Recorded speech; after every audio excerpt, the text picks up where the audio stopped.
n'y aura plus deuxième, puisque R2 n'est pas là. Donc, du coup, il vient là. Ça peut aller. Voilà. Il vient là. Donc, du coup, il vient là. Supposons que R2 est éloigné là-bas. Donc, le temps qu'il arrive là-bas, ça peut aller. Donc, salut, j'espère que vous allez bien. Moi, je vais super bien. On va faire un petit exercice sur le fonctionnement du tissu nerveux. Un exercice très simple, juste pour entrer dans le chapitre. Donc, on lit l'exercice 4. A. Réponds par vrai V ou faux F aux affirmations suivantes. Exemple, 1V, 2V, etc. 1. Perméabilité de la membrane d'une cellule excitatrice non stimulée est plus importante pour Na+, que pour K+. Ça, on sait que c'est faux. Non stimulé. Il n'y a rien au fait. Il n'y a pas d'ouverture de canaux. Rien. On sait que la membrane est chargée positivement à l'extérieur, négativement à l'intérieur. Il n'y a pas de stimulation. Donc, rien. Donc, d'accord, il n'y a pas de stimulation, n'est chargée est plus important que l'autre. Donc, ça, c'est faux. 2. 2 nous dit quoi? Tous les points situés à la surface d'un neurone au repos non excités sont au même potentiel. C'est ce que je viens de dire. La membrane est chargée positivement à l'extérieur, c'est-à-dire sur tout son corps extérieur, il est chargé positivement.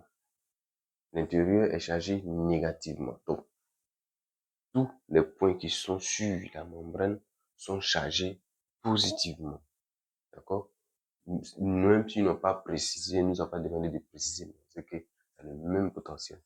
D'accord? Ok. Donc ça c'est V, c'est-à-dire vrai. 3.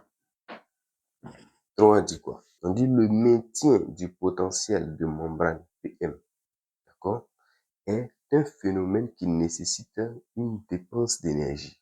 Qu'est-ce qui maintient le potentiel, la polarité même de la membrane? Qu'est-ce qui maintient? C'est que c'est la pompe. Et on dit cette pompe-là assure ce maintien-là grâce à quoi? Grâce à de l'énergie. D'accord? L'ATP. Après, faut pas trop parler. Grâce à l'énergie. Donc, ici, c'est V. Ça peut aller. Okay. Donc, 4. Dans le dispositif expérimental fonctionnel utilisé pour déterminer la nature du message nerveux, l'amplitude se trouve entre le stimulateur et la cuve nerf. C'est-à-dire qui amplifie la réponse pour qu'on puisse bien voir sur l'oscilloscope. D'accord? Donc, on nous demande s'il est situé, d'accord, entre le stimulateur et la cuve à nerf. Ça, c'est faux. Parce que l'amplificateur est toujours collé à l'oscilloscope. Ça peut aller. Donc, ça, c'est F. Donc, B. B dit quoi? En fonction de la position des électrodes réceptrices, R1, R2, sur les fibres nerveuses 1, 2, 3, 4, 5 et 6, ci-dessous, représenter les enregistrements qu'on met en droit d'attendre sur l'écran de l'oscilloscope. La présence d'électrodes excitatrices E, I, E1 et E1 et E2 indique qu'une stimulation est portée sur la fibre nerveuse. Donc, on voit jusqu'à il y a 6 cas. Donc, on nous dit, à partir de ce que nous voyons là, d'accord, de représenter les différentes images que nous pouvons voir sur l'écran. Donc, B, voilà, représentons les enregistrements. Un ici, on remarque que sur la fibre nerveuse, on voit la présence de E1, E2 et R1 et R2. On regarde bien les positions. On nous demande de représenter. Donc là, je fais mon cercle là. Voilà. Pour représenter. Voilà. On dit ça a été excité. Et on voit que R1, R2 sont à la surface. Et lorsque R1, R2 sont à la surface et il y a excitation, on parle de, c'est le PA diphasique. D'accord?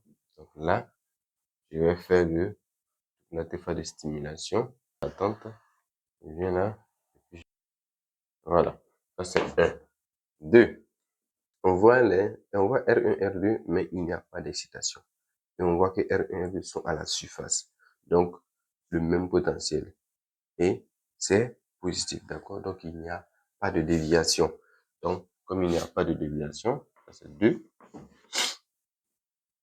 Voilà, il n'y a pas de déviation. Il n'y a pas de déviation du SPO. De déviation. Donc là, j'espère que ça peut aller. La manette ici en train de faire beaucoup grand. Donc là, on est à 0 millivolts. Ça peut aller? On est à 0 millivolts. Donc, il n'y a pas de déviation du SPO. Est-ce que vous comprenez? Voilà. Parce que les deux électrodes sont à la surface, donc chargés positivement, et il n'y a pas d'excitation. 3. Il y a excitation parce que puisqu'on voit la présence de E1 et E2, il y a excitation et on voit que R1 et R2 sont là, mais R2 est à l'intérieur de la fibre nerveuse. Donc, qu'est-ce qui va se passer? Il aura quoi? Il aura présence de PA monophasique, puisque il y a un électrode qui est à l'intérieur. Donc, quand c'est comme ça qu'on excite, on a présence du PA monophasique. Ça peut aller? Donc, je vais faire mon écran là. Je vais faire un peu petit maintenant. On voit que la place commence à être négociée. D'accord? Donc là, je peux faire sur l'écran comme ça. D'accord? Et puis, j'ai 0 millivolts ici. D'accord? Et là, j'ai quoi? Voilà, je descends ici. Et je viens là, à tes phases de stimulation. Et puis c'est le PA monophasique. Allez. Voilà, c'est le PA monophasique. Donc ici, voilà ce qu'on trouve en 3. En 4. En 4, on voit quoi? Regardez, c'est important. On voit la présence de tout. De l'excitation et des électrodes. Mais regardez la distance est très importante. D'accord? La distance est très importante. Donc, on dit quoi?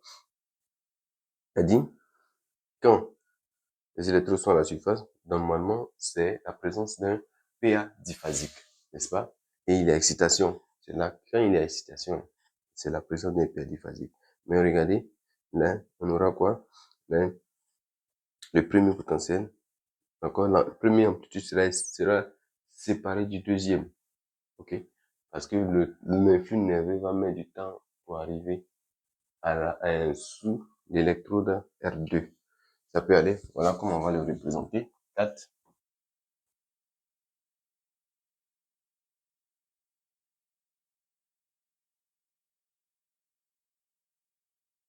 Voilà, 4 ici. D'accord? On peut faire ça comme ça. 0 millivolts ici. Ok? Donc, ici, on a la phase de stimulation. Arrivé là, il monte. Et arrivé là, il continue ici avant de venir, voilà, sous R2. Est-ce que vous comprenez? Voilà. Voilà comment ça va se présenter. Puisque les deux électrodes R1 et R2 sont séparés. Sont séparés par une distance très importante. 5. Voilà. On voit que il n'y a pas d'excitation, mais on a R2 qui est à l'intérieur de la fibre nerveuse. Ça, c'est simple. On sait que c'est le potentiel de membrane. Donc, 5, le potentiel de membrane. Donc, 5. Voilà. 5. On aura 0 millivolts ici. D'accord? Et là, le SPO est dévié. Ça peut aller. Ça, c'est 5. OK? Maintenant, 6. On regarde. Il y a excitation et présence de R1 seulement. il n'y a pas présence de R2. Il n'y a pas présence de R2. Et on voit que il est à la surface de l'axone. Étant à la surface, qu'est-ce qui se passe? Il est à la surface, donc, normalement, s'ils étaient deux, c'est une paire diphasique. Mais, sachez que, puisque le SPO n'est pas dévié, d'accord? Puisque le SPO n'est pas dévié,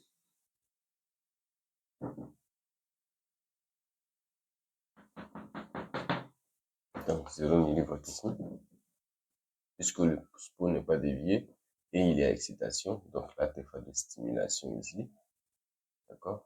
On aura quoi? On aura un petit ici, et il n'y aura plus deuxième, puisque R2 n'est pas là. Donc, du coup, il vient là. Ça peut aller? Voilà. Il vient là. Donc, du coup, il vient là.